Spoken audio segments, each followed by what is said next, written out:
Israel. What does that mean, scattered? Well, it means they're not in the land. They were given the permission to be and remain in the land as long as they were obeying the covenant.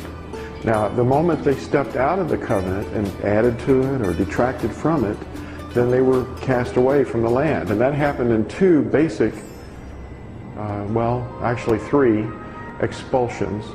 The Exodus from Egypt brought them back to the land after 40 years. And then that was their first introduction to actually living in the land as a nation of Israel. And then they were taken away around 722 BCE by the Assyrians. They were scattered mostly, but then some were taken away too to Assyria. And then 135 years or so later, the Yahudim, the southern house of Yehuda, was taken away by the Babylonians for 70 years. And then about 10% of them came back and remained until around 70 CE when they were completely taken away from the land again. And they remain in captivity. Now, captivity means that they're not in the covenant and they're not allowed to come back until Yahusha himself regathers them. And he says when he regathers them, they're not going to be in any fear anymore.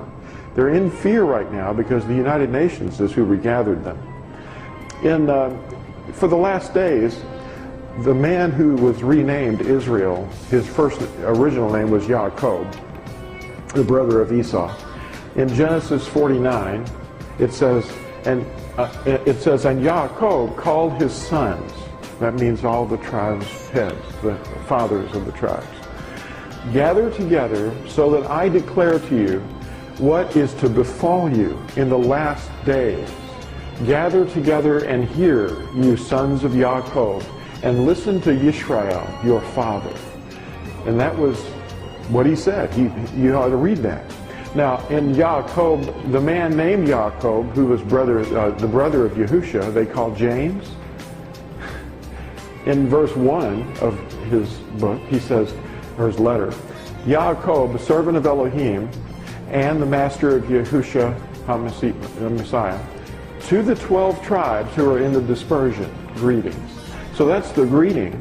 Right there at the beginning, opening line of his letter, he's addressing the letter to the 12 tribes who are in captivity, in the dispersion.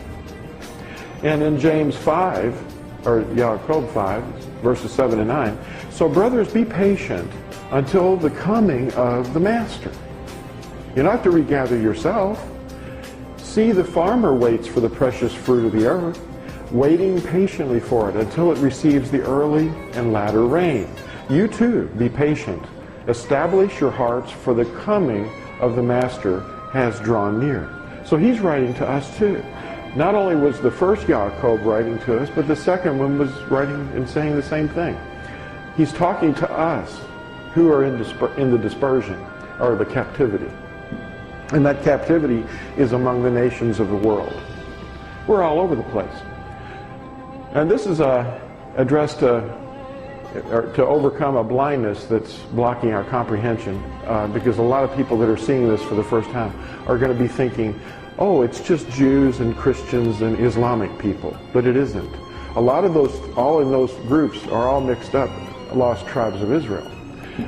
Before you can fully comprehend this information, a certain blindness has to be lifted from your mind. The blindness is the fact that the tribes or descendants of Israel don't know who they are because they're lost. They're lost to themselves.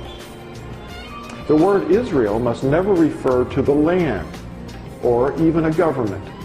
It's a nation of people, the families or clans or tribes, who live in a covenant with Yahuwah.